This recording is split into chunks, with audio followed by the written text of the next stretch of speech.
감사하며 기도드립니다. 아멘. 네, 야고보서 말씀을 마지막 말씀을 앞두고 있는데요. 그래서 오늘 원래는 야고보서 말씀을 전해야 되지만 오늘 이제 오후 끝나고 나면 우리 청년 수련회가 또 시작을 합니다. 그래서 지난 계속해서 저희가 매주 토요일마다 몇 번이었죠? 한 6번, 대여섯 번 정도 저희가 토요일 날 8시에 청년 기도에 모여서 로마서 1장 말씀부터 계속해서 나눴어요. 그래서 저희 주제가 이제 8장에 해당되는데, 그래서 매 시간 이번에 수련회까지 합치게 되면 정말 8장 마지막까지 끝을 낼 수 있을 것 같아서 그렇게 또 이제 했습니다. 그래서 오늘은 이제 저희가 7장 말씀을 나눌 차례가 돼서, 그래서 오늘 오후에 7장을 시작으로 해서 수련회 말씀을 계속 나누면 좋겠다라고 생각이 들었고, 이 로마서 말씀 자체가 워낙 의대로운 말씀이고, 그리고 좀 어려운 면도 있지만 구원에 관한, 아니 무엇보다 죄가 사라지고 우리 안에 영원한 생명이 주셨다라는 그 놀라운 진리를 너무나 잘 전하는 말씀이기 때문에요, 오늘 또 그 은혜를 우리가 함께 나누고자 합니다. 이 로마서의 배경을 보게 되면 로마서의 성도들은 우리와 같은 이방이라기보다는 먼저 유대인의 배경을 가진 그런 사람들이었습니다. 그들이 아마도 이제 함께 예루살렘으로 와 있다가 그곳에서 예수 그리스도의 부활을 경험하고 그곳에서 다락방에 모여서 성령을 충만을 받았던 그 예수님의 제자들, 그들의 모습과 그런 놀라운 방언의 성령의 역사를 보고 나서 그들이 그것을 로마로 돌아가서 전해서 교회를 세운 것으로 그렇게 알려져 있습니다. 이곳에 사도가 파견돼서 교회를 세운 것이 아니라 성도들이 먼저 은혜 받아서 교회를 세운 것이죠. 하지만 이 로마 교회의 한 가지 문제점은 무엇이냐면, 그들이 철저하게 유대인의 배경을 갖고 있습니다. 이 유대인이라고 하면 두 가지를 반드시 드러내는데, 하나는 율법, 또 하나는 할례라는 두 가지를 반드시 갖고 있어요. 혈통적으로 그들은 태어날 때부터 이미 8일 이내에 할례를 받아야 됩니다. 이것이 의미하는 바는 하나님의 언약 백성이라는 것을 자신의 몸에 표징으로 새기며 살아가는 거예요. 그래서 유대인들은 할례를 자랑하면서 살아가요. 우리는 택함받은 백성이다라는 인식이 있는 거예요. 또한 그들에게는 율법 조문이 주어졌어요. 이 율법은 오직 이스라엘 백성에게만 주시는 것이고, 그 누구도 이런 율법과 하나님이 주시는 그런 법이 없었기 때문에 그것을 소유하고 간직하고 안다는 것만으로도 이 사람은, 유대인들은 와, 우리는 특별한 사람이라는 선민의식을 가졌던 겁니다. 근데 이게 잘 생각해보면 유대인이 아닌 다른 사람들에게는 할례도 없고, 그리고 율법이라는 것이 처음부터 주지 않았단 말이에요. 자칫 잘못하면 오직 할례와 이 율법이 있는 사람만이 선택받고 구원을 받은 사람이라고 그렇게 여길 수 있게 되고, 유대인들은 자신만의 선민의식을 가지며 다른 사람들에게 하나님의 예수님의 뜻이 온 열방으로 다니며 모든 사람들에게 복음을 전하는 것이지만, 그렇게 하지 않고 우리만 구원받고 우리만 하나님이 택하신 존재로 살아갈 수 있는 그런 어려움이, 또 그런 오해가 이 안에 있었던 거죠. 그래서 사도 바울은요, 이 로마 교회에게 보내는 그런 편지를 보내면서 너희의 믿음, 거기에서 칭찬하고 너희에 대한 좋은 소식이 들리는 것으로 인해서 격려를 하지만, 동시에 그들이 갖고 있는 위험성에 대해서 또한 그들을 경고하며 가르치기를 시작합니다. 우리가 이어졌던 말씀에서 중요한 말씀이 있는데, 바로 아브라함이라는 이스라엘의 믿음의 조상을 하나의 예로 사용을 했습니다. 어떤 것이었냐면, 아브라함이 하나님에 의해서 그가 그의 행동에 의해서 의롭다함을 받았던 그 시기가 과연 언제인가라고 했을 때, 아브라함이 할례를 받기 이전이었어요. 그래서 여전히 그가 아브라함이었을 때, 그가 하나님께서 주신 그 소원, 장차 그를 통해서 그의 자녀들이 하늘의 별과 같이 바다의 모래같이 많은 것을 주실 것이라는 그것을 그가 믿음으로 믿었고, 또 그것을 의지했을 때 하나님께서 그의 믿음을 의롭다 하셨단 말이에요. 그런데 할례를 받지 않은 상태였죠. 또 한 가지로 아브라함에게 율법이 주어졌을까요? 주어지지 않았을까요? 주어지지 않았어요. 이것은 나중에 모세를 통해서 주어진 율법이란 말이에요. 그러니까 이스라엘이 자랑하고 있는 율법과 할례는 그들의 믿음의 조상인 아브라함에게는 전혀 해당하지 않는 것이란 말이에요. 그래서 율법과 할례로 구원을 받은 것이 아니라 아브라함은 믿음으로 구원을 받았다라는 것을 그는 전하기 시작합니다. 정말 중요한 것은 율법과 할례가 아니라 하나님을 믿음으로 말미암아, 그리고 예수 그리스도를 통해서 우리에게 영생을 주신다라는 그 약속을 믿음으로 말미암아 우리가 구원을 얻는 것이지, 율법과 할례가 아니라는 것을 그가 분명하게 드러내었죠.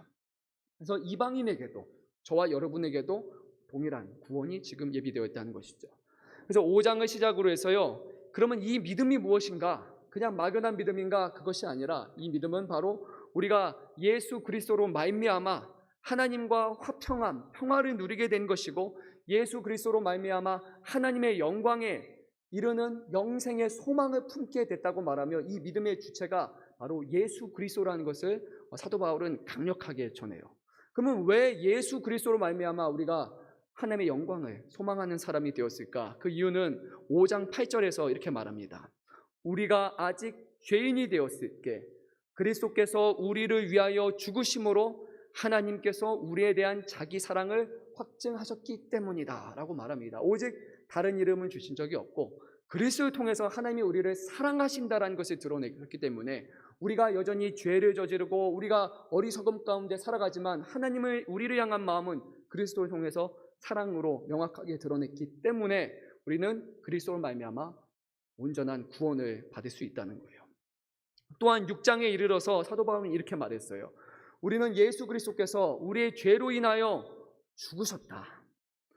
그래서 예수님이 우리를 위해서 우리의 죄로 인해 죽으신 것이 끝이 난 것이 아니라, 예수님이 우리를 위해서 죽으셨다는 것은 결국 우리도 예수님과 같이 죽었다는 것을 의미한다라고 사도 바울은 그렇게 전해요. 왜냐하면 우리의 죄로 인해서 예수님이 죽으셨으니까 그것은 예수님만이 죽은 것이 아니라 우리도 이제는 죄에 대해서 죽은 거예요. 그런데 그 값을 예수님이 대신 치르셨을 뿐이에요. 그래서 우리도 예수님과 함께 죽었고, 하지만 우리가 죽은 것으로 끝나는 것이 아니라 예수님이 이 죽음을 넘어서서 하나님에 대해서, 의에 대해서 다시 살아나신 것 같이 우리도 예수 그리스도 안에 머물러 있을 때 우리도 동일하게 다시 부활하여서 우리도 하나님에 대해서 영원한 생명을 사는 사람이 되었다라고 말해요. 이것을 신학적으로 또는 로마서에서는 이렇게 표현을 합니다. 그리스도와의 연합이다라는 표현을 합니다. 우리는 그리스도와 연합한 사람인 거예요.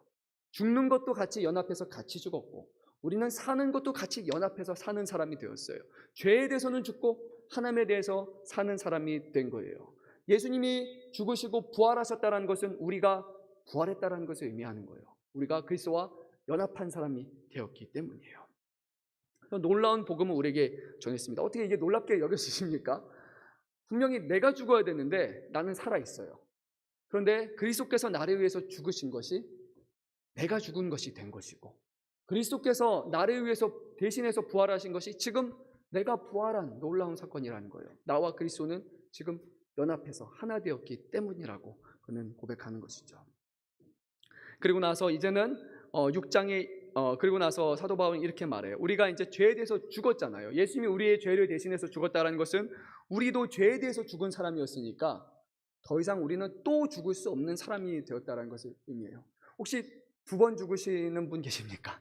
없죠. 한 번 죽으면 끝이에요. 죽은 사람 다시 살려내서 다시 죽을 수 없어요. 그러면 예수님이 우리의 죄를 대신해서 죽었는데 우리가 그 죄에 대해서 또 우리가 죽을 수가 없는 거예요. 이미 죽음은 한 번으로 끝나는 거니까요. 예수님이 우리의 죄에 인해서 죽으셨다는 것은 죄가 우리에게 아무런 주장을 할 수 없는 거예요. 죄가 사용할 수 있는 가장 강력한 무기인가 혹시 아세요? 죄가 여러분과 저에게 할 수 있는 최고의 무기, 바로 사망이라는 거예요.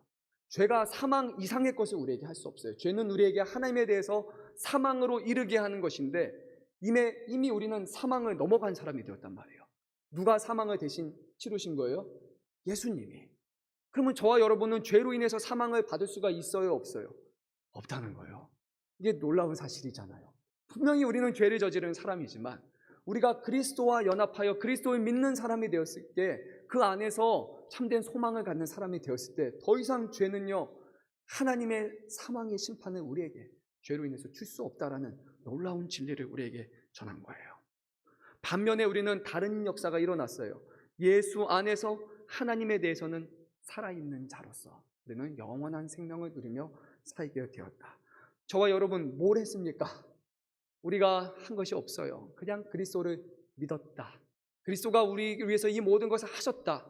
하나님께서 우리를 사랑하셔서 이 모든 것을 대신 이뤘다라는 것을 단지 믿고 그것을 붙들고 소망하는 것 하나만으로 우리는 죄로 인해서 더 이상 죽을 수 없는 하나님에 대해서 사는 사람이 되었다라고 그렇게 말을 합니다. 사도 바울은 6장 끝에서요, 우리가 죄의 종이 되었을 때는 사망의 열매를 맺는 사람이었지만 이제 우리는 죄로부터 해방이 되었기 때문에 하나님의 종이 되어서 거룩함에 이르는 열매를 맺게 되었으니 이 열매는 바로 영생의 열매다라고 이렇게 말해요. 저와 여러분이 이제 어떤 열매를 맺으며 살아간다고요? 죄의 열매일까요? 영생의 열매일까요? 영생의 열매를 맺으며 살아간다는 거예요. 그 전까지는 죄의 삭슨 사망이었고 하루하루 우리가 맺는 열매는 사망, 극명한 사망이었지만 이제는 그리스도 안에서 죄가 더 이상 우리에게 역사하지 못하기 때문에 우리가 날마다 맺는 그 열매는 그리스도 안에서 영생의 열매를 맺게 되었다고 말합니다. 로마서 6장 23절 말씀인데 혹시 성경이 있으신 분은 한번 이렇게 한 장 넘어가고 자막이 준비되면 혹시 우리가 한 목소리로 읽도록 하겠습니다. 로마서 6장 23절 한 목소리로 크게 있습니다. 죄의 삭슨 사망이요 하나님의 은사는 그리스도 예수 우리 주 안에 있는 영생이니라. 아멘. 죄의 삭슨 사망이지만 우리는 더 이상 사망이 아니라 그리스도 예수 안에서 영생의 열매를 맺는 사람이 되었다라는 우리가 잘 아는 말씀이지만 이 말씀을 곱씹어 보면 볼수록 너무 놀라운 말씀이라고 우리는 알 수 있어요. 죄의 삭은 사망이라고 말했을 때 이 삭은 우리가 벌어들이는 수고의 삭인 거예요. 우리의 수고는 어떤 이유에서든지 우리의 힘으로 자력으로는 사망에서 벗어날 수가 없는 거예요. 하루 열심히 일한 그 대가, 그 삭시 우리는 사망. 이틀 일하면 이틀의 사망, 3일도 사망, 100년을 일해도 1000년을 해도 우리가 살아가는 모든 생활 동안 우리는 날마다 더 사망을 낼 수밖에 없어요. 왜냐하면 우리는 본질상 죄를 짓는 사람이기 때문이에요. 그런데 그곳에 우리의 열심과 우리의 공로가 아니라 오늘 말씀을 보니까 하나님의 은사, 카리스마 또는 하나님의 선물이라고 말하는 것이 우리에게 전달이 된 거예요. 하나님의 선물은 무엇이냐면 이제 사망이 아니라 예수 그리스도 우리 주 안에 있는 영생을 우리는 선물로 받게 되었다는 거예요. 죄의 값을 매줘야 되는 우리 안에 죄의 값이 그냥 사라져 버리고 이것이 예수님께 넘어가 버리고 우리는 이제는 영생을 선물로 받은 사람이 되었다라는 놀라운 진리를 전하고 있습니다. 선물로 주어지신 거예요. 그러니까요, 우리가 우리의 영생에 대해서 그 누구에도 자랑할 것이 없어요. 우리가 자랑할 것은 선물을 주신 그리스도와 그 하나님 외에는 우리가 자랑할 것이 아무것도 없어야 돼요. 교회 안에서 우리가 뭐 하는 것, 신앙생활, 뭐 어떤 열심과 하는 그 모든 것을 자랑할 것이 하나도 없어요. 왜냐하면 이것은 다 은사, 곧 선물로 받은 것이기 때문이에요. 우리의 공로는 무엇이라고요? 우리의 열심은 무엇이라고요? 사망이에요. 여러분이 저와 제가 자랑할 것이 있다면 사망을 자랑할 수밖에 없어요. 그런데 그리스도께서 우리에게 새로운 것을 주셔서 우리는 하나님을 자랑하는 사람이 된 것이요. 아주 은혜로운 말이지만요, 여전히 우리에게 한 가지 질문이 있어요. 뭐냐면, 그러면 율법은 어떻게 합니까? 우리가 율법을 지키지 않는데 괜찮습니까? 율법에 의하면 우리는 여전히 죄인이지 않습니까? 율법이 분명히 우리가 죄인이라는 사실을 극명하게 드러내지 않습니까? 왜냐하면 우리가 그 말씀을 비춰서 보면 여전히 말씀을 살아가지 못한단 말이에요. 하나님의 말씀에 순종하지 못하고 하나님의 말씀을 순종함으로 의에 이루지 못하는 우리들인데, 그러면 율법은 그냥 없는 것처럼 치면 되는 겁니까? 하는 그런 질문이 하나 남는 거예요. 그런데 오늘 7장의 말씀에서는 이 한 가지 비유를 통해서 더 이상 이 율법이 우리 안에서 유효기간이 끝났다라는 그런 놀라운 진리의 말씀을 전합니다. 사도 바울이 오늘 전하는 그 비유는요, 바로 남편과 아내가 혼인하는 것에 대한 것입니다. 남편과 아내가 혼인하는 순간 서로에 대해서 법적 책임이 생기게 되는 거예요. 법적 의무가 있습니다. 근데 서로가 다른 사람을 만나면 안 되는 거죠. 서로에 대해서 신실하게 돼야 되는 거죠. 물론 대한민국에 이제 간통법이 폐지가 됐어요. 그래서 우리가 형사적인 처벌은 받지는 못해요. 다른 사람을 만난다고 해서 형사처벌, 예전에는 2년 이하였나요? 징역형을 이제는 더 이상 받지는 못합니다. 형사처벌은 더 이상 없어요. 다른 사람 아무리 많이 만나도. 하지만 여전히 한 가지는 남았어요. 민사상의 그런 처벌은 받을 수 있어요. 정치적인 필요나 어떤 것을 줬을 때는 그것을 문제로 삼을 수 있는 거예요. 여전히 우리는 민사라는 그런 생애에 책임을 할 수 있어요. 그런데 그것을 고려하지 않는다고 했을 때 생각해 보면 이 서로 간에 서로에게 의무를 해야 되는 그 기간은 언제까지일까요? 여러분, 언제까지 우리가 서로에 대해서 신실하게 다른 사람을 만나지 않고 그렇게 사랑을 해야 됩니까? 두 가지 답변이 있겠죠. 이혼이라고 말하는 사람이 있을 수 있는데 그건 좋은 답변은 아니에요. 그렇죠? 이혼이 아니라 가장 정확한 답변은 둘 중에 하나가 죽을 때까지예요. 이혼을 하지 않는 가정하에. 내 남편이 죽었다, 내 아내가 죽었을 때는 우리는 서로 향한 그런 법적인 의무에서 이제는 끝이 나는 거예요. 물론 우리가 정말 그 사람을 그리워하고 사랑해서 다른 사람과 재혼을 하지 않을 수도 있고 그럴 수는 있지만 법적으로는 더 이상 문제가 되지 않은 거예요. 이미 한 사람으로 죽음을 말미암아 서로의 의무, 그 결혼이라는 그 의무는 이미 해제되었기 때문이에요. 그렇지 않습니까? 법은 죽은 사람에게 아무런 책임을 묻지 않아요. 법은 살아있는 사람에게만 그 책임을 묻습니다. 어떤 사람이 아무리 큰 죄를 저질렀다 할지라도 그리고 그 혐의에 대해서 의혹이 생겨서 계속 조사를 받는 중에 불의의 사고를 당해서 그 사람이 죽거나 또는 자신의 명예 실추로 인해서 그 사람이 자살을 하게 되면요, 거기서 그냥 끝나버리죠. 때로는 좀 허무하기도 합니다. 뭔가 더 파헤쳐서 더 드러내야 될 것 같은데, 근데 실제로는 법의 공소시효는 이제 끝난 거예요. 그 사람이 죽으니까 죽은 사람을 다시 살려서 죄를 물을 수도 없고 죽어있는 사람에게 형을 더해서 또 물으는 것 자체가 의미가 없는 거예요. 그래서 법은 살아있는 동안에만 서로에게 유효하게 되는 거예요. 남편이나 아내가 둘 중에 하나가 죽게 되면 그러면 더 이상 그 법은 서로에게 영향력을 발휘하지 못하는 겁니다. 그렇다면요, 오늘 말씀에서는 무엇을 의미하냐면요, 사도 바울은 이것을 통해서 그리스도께서 율법이 우리에게 밝혀주는, 우리가 죄인이라는 것을 드러나게 하셔서 결국 우리가 그 율법이 밝혀주는 죄로 인해서 죽었기 때문에, 그러면 이미 그 죄의 그 물음에 대한 공소시효는 끝났기 때문에, 죽음으로 말미암아 예수님이 우리의 율법으로 죽었기 때문에 더 이상 죽은 사람에게 율법이 또다시 그 죄를 묻지 않는 것처럼 예수님의 몸으로 우리의 모든 죄가 대신 율법으로 죽었기 때문에 더 이상 그 율법은 우리에게 죄에 대한 책임, 사망이라는 것을 묻지 않는다는 것이에요. 이해가 되셨어요? 논리적으로 이렇게 말하고 있는 거예요. 예수님이 죄로 인해, 우리의 죄로 인해 죽었어요. 우리의 죄예요. 공소시효는 끝났습니다. 죽었으니까. 더 이상 그 율법이 우리의 죄로 우리에게 묻지는 않는다는 거예요. 이미 끝난 사건이기 때문이에요. 그래서요, 이 사실은 율법이 더 이상 저와 여러분에게 사망에 이르게 하지 못한다는 거예요. 사망의 삭슬 책임은 우리에게 물을 수 없어요. 율법은 이미 우리의 죄에 대한 값을 율법에 의해서 예수님에게 사형이라고 선고했기 때문이에요. 대한민국 헌법 13조 1항에 따르면 모든 국민은 동일한 범죄에 대하여 거듭 처벌받지 아니한다라는 조항이 있어요. 이것을 우리는 이중처벌 금지 원칙이라고 말합니다. 한 사람이 이미 한 사건에 의해서 처벌을 받았으면 동일한 거에서 또 다시 더 많은 형을 부여할 수가 없어요. 이미 끝난 거예요.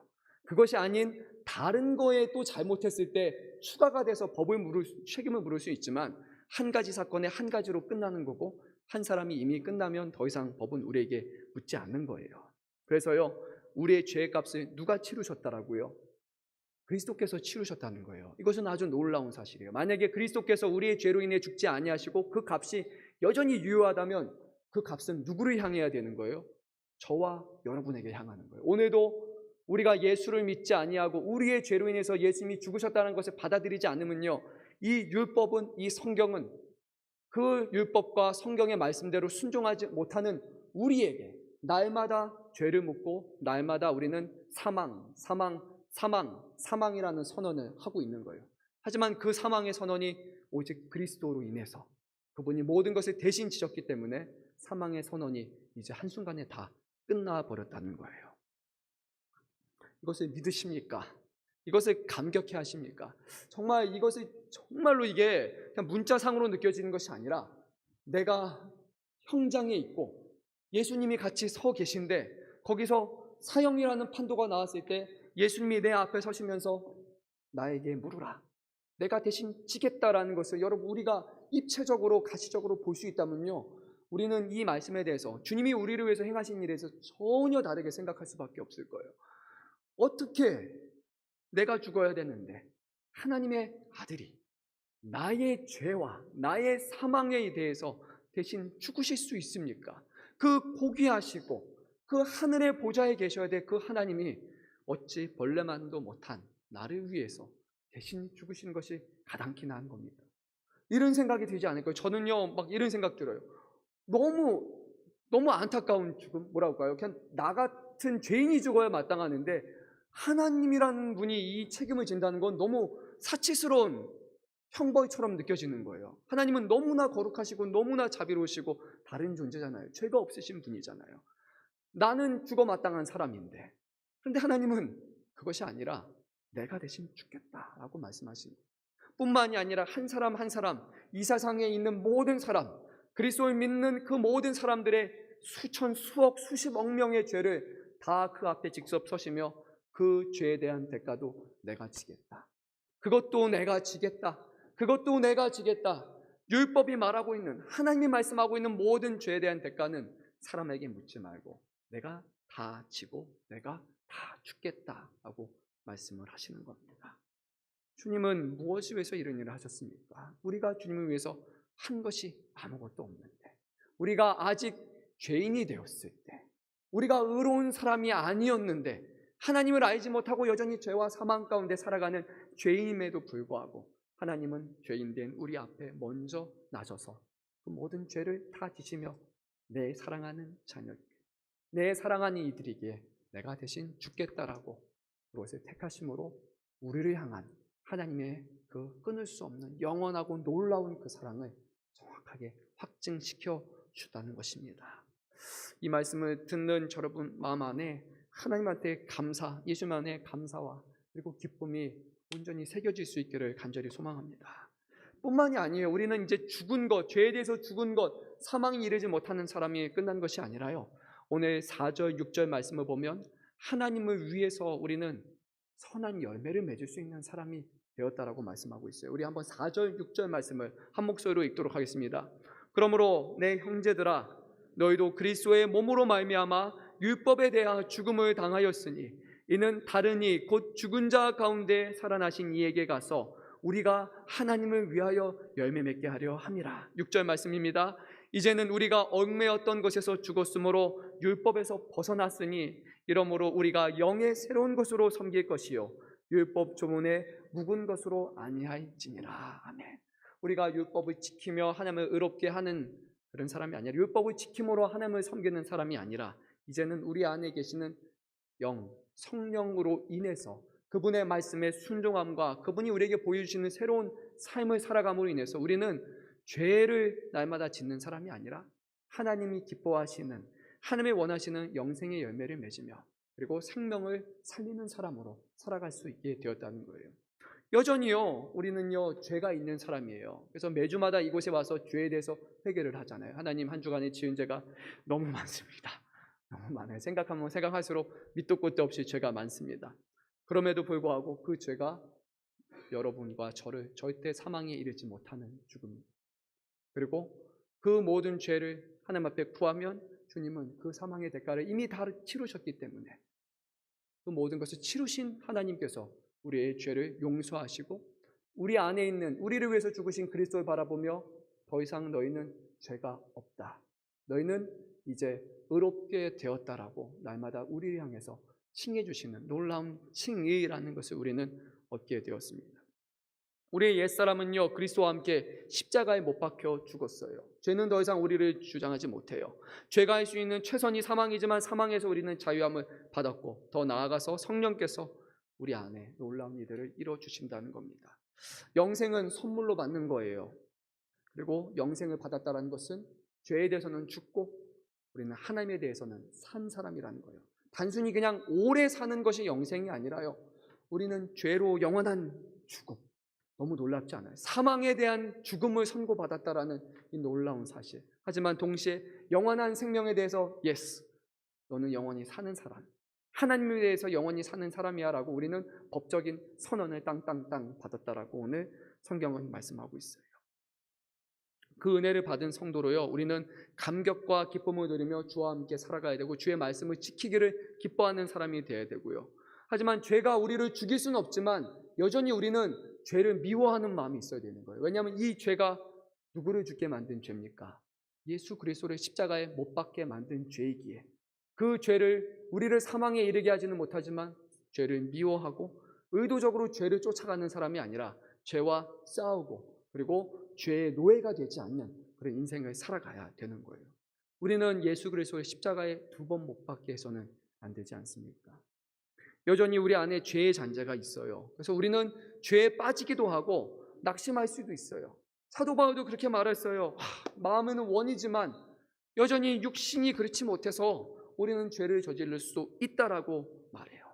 하지만 그 가운데서도 그가 감사할 수 있는 것은 바로 우리는 이미 사망을 넘어선 사람이기 때문에 더 이상 우리는 사망을 두려워하지 않는 사람이 되었고, 우리는 영생으로 감격해하며 영생을 바라보며 이제는 그 영생을 누리며 전하는 사람이 되었다라는 거예요.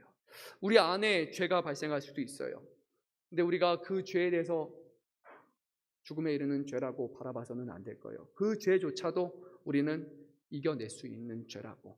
비록 오늘은 넘어지기도 하지만, 이 한 번은 쓰러지기도 하지만 우리는 그 죄를 다시 이겨내고 또 죄와 싸워서 끝까지 앞으로 나아가며 하나님이 기뻐하시는 그런 거룩한 모습으로 변화되며 그것을 우리가 쫓아며 살아가야 하는 것입니다. 저에게는 이 말씀이 너무나 은혜롭게 느껴져요. 제 힘으로 어찌할 수 없는 그 죄를 하나님께서 저를 위해서 대신 지셨다라는 것, 그리고 이 예수님이 하신 일들이 아무런 것을 요구하지 않은 채 먼저 사랑을 베풀어 주셨다라는 이 놀라운 진리를 우리가 더욱더 감사하고 사랑하고 또 사모할 수 있기를 간절히 소망합니다. 우리 청년대학부 이제 오늘부터 말씀을 시작해서 로마서의 말씀을 계속해서 나눕니다. 그래서 우리 청년분들 위해서 기도해 주시고요. 그리고 이번에 아직 구원에 대한 확신이 없는 사람이 있다면 여전히 죄의 노예로 살아가면서 이 죄의 끝에 무엇이 있는지 아무것도 해결할 수 없는데도 불구하고 여전히 거기에 노예처럼 살아가는 사람이 있다면 정말 주님께서 행하신 일들이 우리 안에 행하신 일이라고 믿고 그것을 직접 경험하고 이곳에서 하나님 앞에 내가 예수 그리스도 믿는 사람이라고 이렇게 고백하고 구원으로 나아가는 놀라운 역사가 우리 모두 가운데 있게 달라고 우리 사랑하는 청년들과 우리 가족을 위해서 계속해서 기도해 주시기를 부탁드립니다.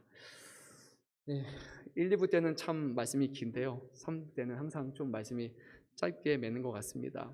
오늘 이 말씀이 짧은 말씀이지만 우리 안에 반드시 새겨지는 말씀, 또 감사하는 말씀 되기를 소망합니다. 우리 찬양 한 곡 부르고요. 오늘 기도하는 시간을 갖겠습니다. 하늘보다 높은